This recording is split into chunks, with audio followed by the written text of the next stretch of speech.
नमस्कार. आज आपण डिंकाचे लाडू अगदी सोप्या पद्धतीने कसे बनवायचे ते पाहणार आहोत. अगदी साधी सोपी पद्धत आहे. कोणी नवशिकाही पहिल्या प्रयत्नामध्ये नक्कीच हे लाडू अगदी परफेक्ट बनवू शकेल असे हे लाडू आहेत. योग्य प्रमाण दिलेलं आहे. जर असंच प्रमाण वापरलं तर असे हे नवशिकेही बनवू शकतील असे सोपे लाडू तुम्हीही घरच्या घरी बनवू शकता. डिंकाचे लाडू खाण्याचे भरपूर सारे फायदे आहेत. डिंकामुळे शरीराला भरपूर सारी ऊर्जा मिळते. तुम्हाला जर अशक्तपणा असेल तर डॉक्टर डिंकाचे लाडू नक्कीच सजेस्ट करतात. हिवाळ्यामध्ये डिंकाचे लाडू खाणे कधीही शरीराला फायदेशीरच ठरतं.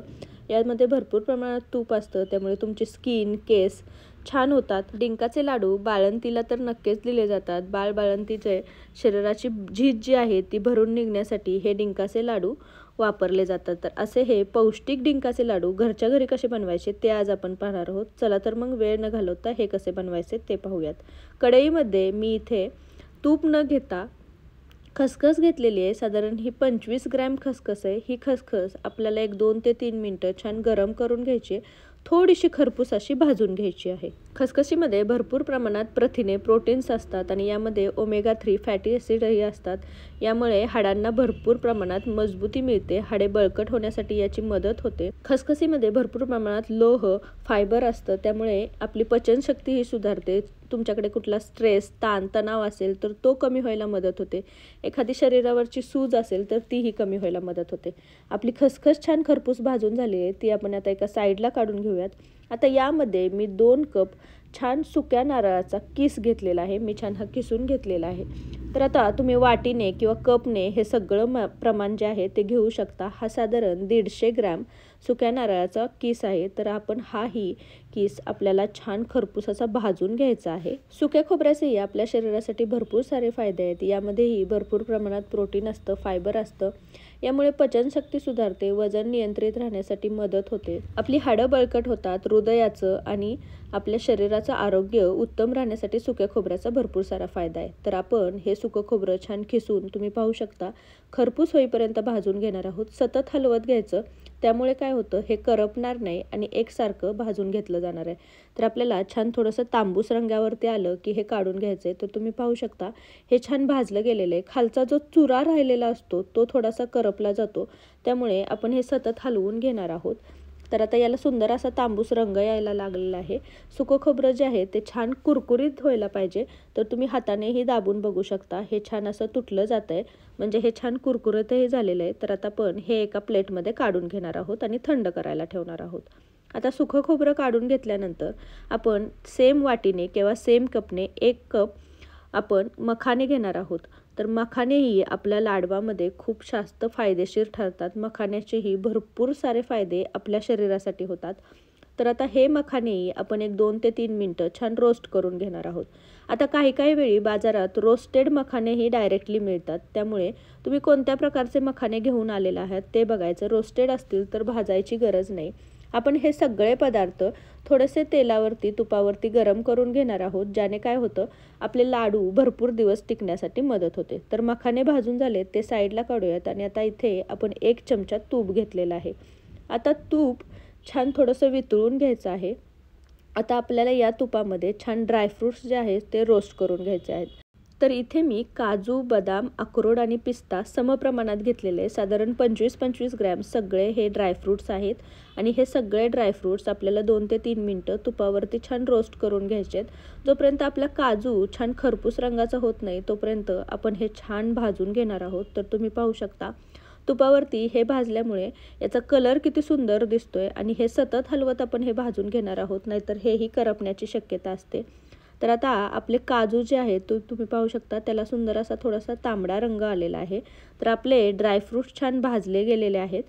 हे छान भाजले घ्यायचे. 2 ते 3 मिनटं भाजल्यामुळे यातला जो ओलावा असतो, मॉइश्चर असतं ते कमी होतं आणि त्यामुळे आपले लाडू जास्त काळ टिकण्यासाठी मदत होते. ड्रायफ्रूट्सचेही भरपूर सारे फायदे आहेत, ते सांगायची वेगळी गरज नाही. तर आता हे भाजून झालेले तेही आपण एका प्लेटमध्ये थंड करायला ठेवूयात. आता सेम कढईमध्ये त्याच तुपामध्ये आपण मनुके भाजून घेणार आहोत. तर इथे मी मुठभर मनुके घेतलेले आहेत, छोटी वाटी. आता हे मनुके भाजायला जास्त वेळ लागत नाही, मनुके लगेच करपतात. तर हे तुम्ही पाहू शकता पटकन तुपामध्ये फुलले जातात. तर हे सतत हलवत आपण 1-2 मिनटं हे तुपामध्ये फुलवून घेणार आहोत. जास्त वेळ हे आपण हलवणार नाही आहोत. हे तुपामध्ये फुलले गेले की आपण हेही एका प्लेटमध्ये काढून घेणार आहोत. आता सेम कढईमध्ये साधारण मी 1 ते 1.5 चमचा तूप घेतलेला आहे. तूप आपण थोडं थोडं करून घालणार आहोत. एकदम जर तूप घातलं तर तूप जळतं, त्यामुळे आपण थोडं थोडं तूप घालून सगळे पदार्थ छान भाजून तळून घेतलेले आहेत. आता इथे मी 50 ग्रॅम डिंक घेतलेला आहे. हा डिंकही आपल्याला तुपावरती छान फुलवून घ्यायचा आहे. जसा जसा तुम्ही डिंक हलवता तसा तसा तुम्ही पाहू शकता याचा कलर चेंज होतोय आणि डिंक छान तुपामध्ये तळला जातो आणि फुलला जातो. तर आता याचा रंग छान पांढरासर व्हायला लागलेला आहे आणि डिंक आपला छान फुलायला लागलेला आहे. तर आपल्याला डिंक सगळा फुलवून घ्यायचा आहे. तुम्ही पाहू शकता थोड्याच वेळात हा डिंक छान फुलायला लागलेला आहे. तर या डिंकाचेही आपल्या शरीरासाठी खूप फायदे असतात आणि हाडांसाठी मेन म्हणजे हा डिंक खूप चांगला असतो. त्यामुळे डिंकाच्या लाडूंमध्ये असा हा डिंक वापरला जातो. तर आपला डिंक छान फुललेला आहे. आपण हाही एका प्लेटमध्ये काढून थंड करायला घेणार आहोत. आता सेम कढईमध्ये थोडंसं तूप शिल्लक आहे. यामध्ये आपण जी खारीक पावडर मिळते ती खारीक पावडर इथे आता ड्राय रोस्ट करून घेणार आहोत. ही तुपावरती 1-2 मिनटं छान भाजून घेणार आहोत. तर खारीक पावडरच्या ऐवजी तुम्ही खारकेचा वापर केला तरीही चालेल, पण खारीक कुटायला खूप वेळ लागतो. त्यामुळे बाजारामध्ये अशी ही खारीक पावडर मिळते, ते तुम्ही आणू शकता. तर ही मी 1 वाटी घेतलेली आहे, म्हणजे साधारण 50 ते 60 ग्रॅम ही खारीक पावडर आहे. ही आपल्याला तुपावरती छान थोडीशी खरपूस रंगावरती भाजून घ्यायची आहे. ही काळ्या रंगाची खारकेची पावडर आहे, त्यामुळे ही ऑलरेडी भरपूर चॉकलेटी दिसते. त्यामुळे तुम्हाला असं वाटेल की ही करपते, पण नाही, याचा रंगच असा आहे. तर 1-2 मिनटं तुपावरती ही छान थोडीशी खरपूस भाजून घेतली की आपण ही एका प्लेटमध्ये काढून थंड करून घेणार आहोत. तर आता आपले सगळे पदार्थ छान तुपावरती भाजलेले आहेत. तुम्ही पाहू शकता इथे खोबरं, ड्रायफ्रूट्स, अजून मखाने, हे सगळं मी एका प्लेटमध्ये काढून घेतलेलं. हे व्यवस्थित थंड झालेलं आहे. याचा छान आता चुरा व्हायला लागलेला आहे. आपला डिंकही थंड होत आहे. खारीक पावडर आणि खसखसही आपली थंड झालेली आहे. तर आपण आता ह्या सगळ्या गोष्टी हळूहळू बारीक करून घेणार आहोत. तर मिक्सर जारमध्ये पहिल्यांदा मी खसखस बारीक करून घेणार आहे. खसखस आधी छोट्या प्रमाणात आहे, त्यामुळे ही बारीक करून घ्यायची. 1-2 मिनटामध्येच आपली जी खसखस आहे ती व्यवस्थित बारीक होते. जास्त रवाळ टेक्स्चरही ठेवायचं नाही आणि जास्त पावडरही करायची नाही. अगदी मध्यम अशी आपण ही खसखस जी आहे ती बारीक करून घेतलेली आहे. तर आता आपली खसखस बारीक झालेली आहे. आपण ही एका साईडमध्ये काढून घेणार आहोत आणि आता सेम भांड्यामध्ये आपण जे खोबरं आहे, जे खिसलेलं खोबरं होतं ते आधी बारीक करून घेणार आहोत. तर तुम्ही सगळे ड्रायफ्रूट्स, खोबरे एकत्र करून बारीक केले तरीही चालतील किंवा असे वेगवेगळे बारीक करून घेतले तरीही चालतील. तर हेही आपण 2 ते 3 मिनटं छान फिरवून घेणार आहोत. खोबरं आपलं छान दरदरीत बारीक झालेलं आहे. पूर्णही बारीक पूड करायची नाही, पण माझ्या घरामध्ये लहान मुलगी आहे, हे डायरेक्टली खाणार नाही, म्हणून हे थोडंसं बारीक केलेलं आहे. आता यामध्ये आपण मखाने आणि ड्रायफ्रूट्स थोडे थोडे करून बारीक करून घेणार आहोत. तर मखाने आणि ड्रायफ्रूट्सची आपल्याला छान पूड करून घ्यायची आहे. मखाने आणि ड्रायफ्रूट्स 1-2 ते 3 मिनटं मिक्सरवरती फिरवल्यानंतर हेही छान बारीक होतात. तुम्ही ड्रायफ्रूट्सची वेगळी पूडही करून घेऊ शकता. तर तुम्ही पाहू शकता 1-2 ते 3 मिनटामध्येच मखाने आणि ड्रायफ्रूट्सची छान पूड झालेली आहे. ही आपण छान दरदरीत करून घेतलेली आहे. सगळ्याच गोष्टी आपण व्यवस्थित दरदरीत वाटून घेतलेल्या आहेत. जास्त रवाळ टेक्स्चर नाही आणि जास्त पूडही करून घेतलेली नाही. आता मिक्सर जारमध्ये आपण डिंक बारीक करून घेणार आहोत. तर डिंक तुम्ही ह्या लाडूसाठी चुरूनही घेऊ शकता किंवा असा छान बारीकही करून घेऊ शकता. डिंक पटकन बारीक होतो.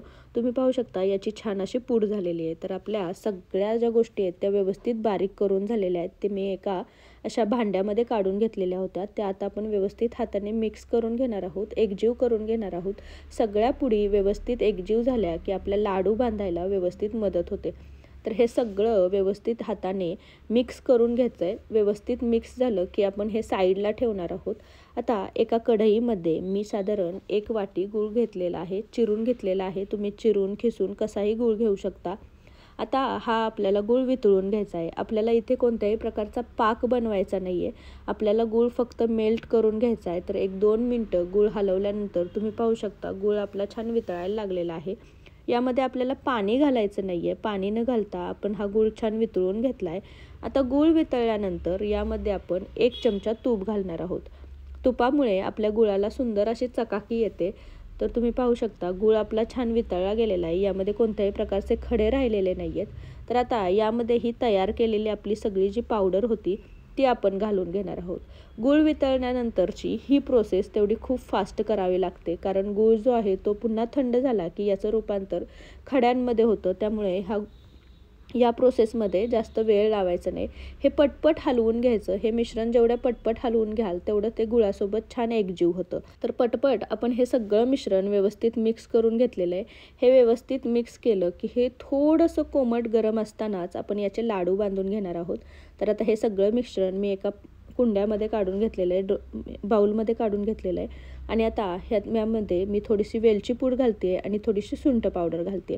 यामुळे ज्यांना कुणाला सर्दीचा त्रास असेल, कफ असेल तर ह्याही गोष्टी कमी होतात. तर आता या पावडर घातल्यानंतर आपण हे सगळं व्यवस्थित मिक्स करून घेणार आहोत. आणि हे मिक्स केल्यानंतर याचे पटापट आपण लाडू वळून घेणार आहोत. कारण हे जोपर्यंत गरम आहे तोपर्यंतच याचे पटपट लाडू वळले जातात.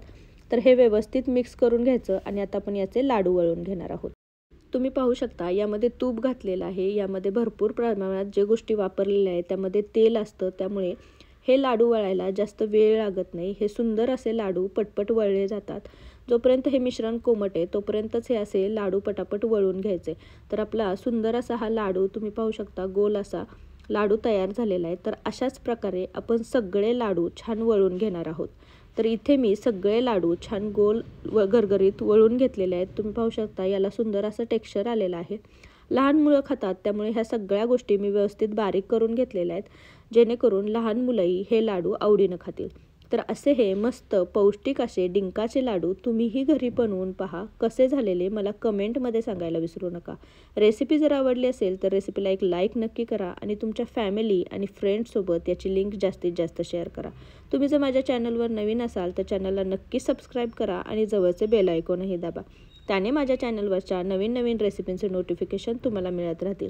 तर पुन्हा भेटू अशीच एक मस्तसर रेसिपी घेऊन. तोपर्यंत थँक्यू.